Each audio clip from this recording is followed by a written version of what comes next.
Hi friends, ಎಲ್ಲರಿಗೂ ನಮಸ್ಕಾರ. ರೇಖಾ ಅಡುಗೆಗೆ ಸ್ವಾಗತ. ಎಲ್ಲರಿಗೂ ಸ್ವತಂತ್ರ ದಿನಾಚರಣೆಯ ಶುಭಾಶಯಗಳು. ಇವತ್ತಿನ ದಿನ ನಾನು ಮಾಡ್ತಾ ಇರೋಂಥ ರೆಸಿಪಿ ಪನ್ನೀರ್ ಫ್ರೈಡ್ ರೈಸ್ ಮಾಡ್ತಾ ಇದ್ದೀನಿ. ಕೆಲವರು ಕಮೆಂಟ್ ಮಾಡಿದ್ರು ತೋರಿಸಿ ಅಂತ. ಸೊ ಇದು ಬೆಳಗಿನ ಬ್ರೇಕ್ಫಾಸ್ಟ್ಗೆಲ್ಲ ಯಾವಾಗ ಬೇಕು ಅವಾಗ ಮಾಡ್ಕೊಂಡು ತಿನ್ಬೋದು. ತುಂಬ ಚೆನ್ನಾಗಿರುತ್ತೆ, ಮಾಡೋದು ಸುಲಭ. ಇದಕ್ಕೆ ಬೇಕಾಗೋ ಇಂಗ್ರೀಡಿಯೆಂಟ್ಸ್ ನೋಡೋಣ. ನೋಡಿ, 1/4 kg ಆಗೋಷ್ಟು ನಾನು ಉದುರುದ್ರಾಗ ಅನ್ನ ಮಾಡಿಟ್ಕೊಂಡಿದ್ದೀನಿ ಬಾಸುಮತಿ ಅಕ್ಕಿಯಲ್ಲಿ. ನೀವು ಬೇಕಂದರೆ ನಾರ್ಮಲ್ ರೈಸಲ್ಲಿ ಕೂಡ ಮಾಡಿಟ್ಕೊಳ್ಳಿ. ಒಂದು 200 ಗ್ರಾಮ್ ಆಗೋಷ್ಟು ಪನ್ನೀರ್ನ ಈ ಥರ ಕ್ಯೂಬ್ಸಾಗಿ ಕಟ್ ಮಾಡಿಟ್ಕೊಂಡಿದ್ದೀನಿ. ಚಿಕ್ಕದಾಗಿ ಕಟ್ ಮಾಡ್ಕೊಳ್ಳಿ ಆದಷ್ಟು. ಮತ್ತು ಒಂದು 10 ಬೆಳ್ಳುಳ್ಳಿನ ಚಿಕ್ಕದಾಗಿ ಕಟ್ ಮಾಡಿದ್ದೀನಿ. 1 ಇಂಚ್ ಶುಂಠಿನ ಚಿಕ್ಕದಾಗಿ ಕಟ್ ಮಾಡಿಟ್ಕೊಂಡಿದ್ದೀನಿ. ಒಂದು 3 ಹಸಿರು ಮೆಣಸಿನ್ಕಾಯಿ ಅದನ್ನು ಕಟ್ ಮಾಡಿಟ್ಕೊಂಡಿದ್ದೀನಿ. 1 ಟೇಬಲ್ ಸ್ಪೂನ್ ಆಗೋಷ್ಟು ಗ್ರೀನ್ ಚಿಲ್ಲಿ ಸಾಸ್ ತೊಗೊಂಡಿದ್ದೀನಿ. 1 ಟೀ ಸ್ಪೂನ್ ಆಗೋಷ್ಟು ಡಾರ್ಕ್ ಸೋಯಾ ಸಾಸ್ ತೊಗೊಂಡಿದ್ದೀನಿ. ಒಂದು ಅರ್ಧ ಟೇಬಲ್ ಸ್ಪೂನ್ ಆಗೋಷ್ಟು ಪೆಪ್ಪರ್ ಪೌಡರ್ ತೊಗೊಂಡಿದ್ದೀನಿ. ಇವತ್ತು ಸ್ವತಂತ್ರ ದಿನಾಚರಣೆ ಅಂದ್ಬಿಟ್ಟು ನಾನು ನೋಡಿ ಬೀನ್ಸು, ಕ್ಯಾಬೇಜ್, ಕ್ಯಾರೆಟ್ 3 ಕಟ್ ಮಾಡಿಟ್ಕೊಂಡಿದ್ದೀನಿ. ಬೀನ್ಸ್ ಒಂದು 6, ಕ್ಯಾಬೇಜ್ ಒಂದು ಇಡೀ ತೊಗೊಂಡಿದ್ದೀನಿ. 1 ಕ್ಯಾರೆಟ್ನ ಚಿಕ್ಕದಾಗಿ ತೊಗೊಂಡಿದ್ದೀನಿ, ಕಟ್ ಮಾಡಿಟ್ಕೊಂಡಿದ್ದೀನಿ. ರುಚಿಗೆ ತಕ್ಕಷ್ಟು ಉಪ್ಪು ಮತ್ತು ಒಂದು 2 ರಿಂದ 3 ಟೇಬಲ್ ಸ್ಪೂನ್ ಎಣ್ಣೆ. ಈಗ ಹೇಗೆ ಮಾಡೋದಂತ ನೋಡೋಣ. ನೋಡಿ, ಸ್ಟವ್ ಮೇಲೆ ಒಂದು ಫ್ರೈ ಪ್ಯಾನ್ ಇಟ್ಕೊಂಡು ಅದಕ್ಕೊಂದು ಒಂದು ಟೇಬಲ್ ಸ್ಪೂನ್ ಎಣ್ಣೆ ಹಾಕ್ಕೊಂಡಿದ್ದೀನಿ ಸಾಕು. ಯಾಕಂದರೆ ಈ ಪನ್ನೀರ್ ಏನಿದೆ ಅದನ್ನು ಫ್ರೈ ಮಾಡೋಕ್ಕೋಸ್ಕರ ಈಗ ಪನ್ನೀರ್ನ ಹಾಕ್ಕೊತಾ ಇದ್ದೀನಿ.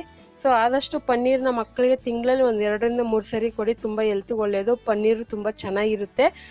ಮೇಲೆ ಕ್ರಿಸ್ಪಿಯಾಗಿ ಒಳಗಡೆ ಸಾಫ್ಟಾಗಿ ತುಂಬ ಸೂಪರಾಗಿರುತ್ತೆ ತಿನ್ನೋಕ್ಕಂತೂ. ಇದಕ್ಕೆ ಮೆಣಸು ಪುಡಿ ಹಾಕ್ಕೊತಾ ಇದ್ದೀನಿ. ನೀವು ಬೇಕಂದರೆ ಖಾರ ಸ್ವಲ್ಪ ಜಾಸ್ತಿ ಬೇಕಂದ್ರೆ ಖಾರದ ಪುಡಿ ಕೂಡ ಹಾಕ್ಕೊಂಡು ಫ್ರೈ ಮಾಡ್ಕೋಬೋದು. ಇಲ್ಲ ಮೆಣಸು ಪುಡಿನ ಸ್ವಲ್ಪ ಜಾಸ್ತಿ ಹಾಕ್ಕೊಂಡು ಫ್ರೈ ಮಾಡ್ಕೋಬೋದು. ಜಸ್ಟ್ ಒಂದು 5 ನಿಮಿಷ ಫ್ರೈ ಮಾಡ್ಕೊಳ್ಳಿ. ಫುಲ್ಲು ಲೈಟ್ ಗೋಲ್ಡನ್ ಕಲರ್ ಬರೋವರೆಗೂ ಫ್ರೈ ಮಾಡ್ಕೋಬೇಕಾಗುತ್ತೆ. ಸೊ ಇವಾಗ ಫ್ರೈ ಮಾಡ್ತಾ ಇದ್ದೀನಿ, ನೋಡ್ತಾ ಇರ್ಬೋದು ಗೋಲ್ಡ್ ಕಲರ್ ಥರ ಫ್ರೈ ಆಗಿದೆ. ಈಗ ಇದನ್ನು ಎತ್ತಿಟ್ಕೊಳ್ಳೋಣ. ಎತ್ತಿಟ್ಕೊಂಡು ಇನ್ನೊಂದು ಬಾಣಲಿ ಇಟ್ಕೊಂಡು ಅದಕ್ಕೆ ಫ್ರೈ ಮಾಡೋದು ನೋಡೋಣ. ಈಗ ಒಂದು 2 ರಿಂದ 3 ಟೇಬಲ್ ಸ್ಪೂನ್ ಎಣ್ಣೆ ಹಾಕ್ಕೊತಾ ಇದ್ದೀನಿ. ನೀವು ರೆಸ್ಟೋರೆಂಟ್ ಸ್ಟೈಲಲ್ಲೇ ಬೇಕು ಅಂದರೆ ಸ್ವಲ್ಪ ಇದಕ್ಕೆ ಬೆಣ್ಣೆ ಕೂಡ ಯೂಸ್ ಮಾಡ್ಬೋದು. ಮತ್ತು ಇದಕ್ಕೆ ಶುಂಠಿ ಬೆಳ್ಳುಳ್ಳಿ ಪೇಸ್ಟ್ ಇದ್ದರೆ ಅದು ಕೂಡ ಹಾಕೋಬೋದು. ಟೈಮ್ ಇದ್ದರೆ ಈ ಥರ ಚಿಕ್ಕದಾಗಿ ಕಟ್ ಮಾಡಿ ಹಾಕ್ಕೊಳ್ಳಿ, ತುಂಬ ಚೆನ್ನಾಗಿರುತ್ತೆ. ಕಟ್ ಮಾಡಿ ಹಾಕಿದ್ರೆ ತಿನ್ನೋವಾಗ ಬಾಯಿಗೆ ಸಿಗುತ್ತಲ್ವ, ಅದಕ್ಕೆ. ಮತ್ತು ಹಸಿರು ಮೆಣಸಿನ್ಕಾಯಿ ಅಷ್ಟೇ, ಖಾರಕ್ಕೆ ನಿಮ್ಗೆ ಎಷ್ಟು ಬೇಕೋ ಅಷ್ಟು ನೋಡಿ ಹಾಕ್ಕೊಳ್ಳಿ. ಇದೆಲ್ಲ ಫ್ರೈ ಮಾಡ್ಕೊಂಡು ಈಗ ತರಕಾರಿಗಳು ಹಾಕ್ತಾಯಿದ್ದೀನಿ. ಇದ್ರ ಜೊತೆಗೆ ನೀವು ಕ್ಯಾಪ್ಸಿಕಮ್ ಹಾಕ್ಬೋದು, ಗ್ರೀನ್ ಬಟಾಣಿ, ಹಸಿರು ಬಟಾಣಿ ಇದ್ದರೆ ಕೂಡ ಹಾಕೋಬೋದು.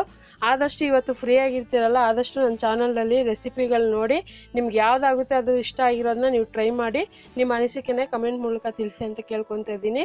ಮತ್ತು ಇವತ್ತಿನ ದಿವಸ ನೀವು ಫ್ಯಾಮಿಲಿ ಜೊತೆ ಹೊರಗಡೆ ಹೋಗೋದಾದರೆ ಎಂಜಾಯ್ ಮಾಡಿಕೊಂಡು ತುಂಬ ಖುಷಿಯಾಗಿ ಈ ದಿನ ನೀವು ಕಳೀಲಿ ಅಂತ ನಾನು ಕೇಳ್ಕೊತಾ ಇದ್ದೀನಿ. ಈಗ ಇದಕ್ಕೆ ತರಕಾರಿ ಫ್ರೈ ಮಾಡಿದ್ದೆ. ಇದಕ್ಕೆ ಡಾರ್ಕ್ ಸೋಯಾ ಸಾಸ್ ಹಾಕ್ತಾಯಿದ್ದೀನಿ. ಮತ್ತು ಸೋಯಾ ಸಾಸೆ 1 ಟೀ ಸ್ಪೂನ್ ಆಗೋಷ್ಟು ಹಾಕ್ತಾಯಿದ್ದೀನಿ.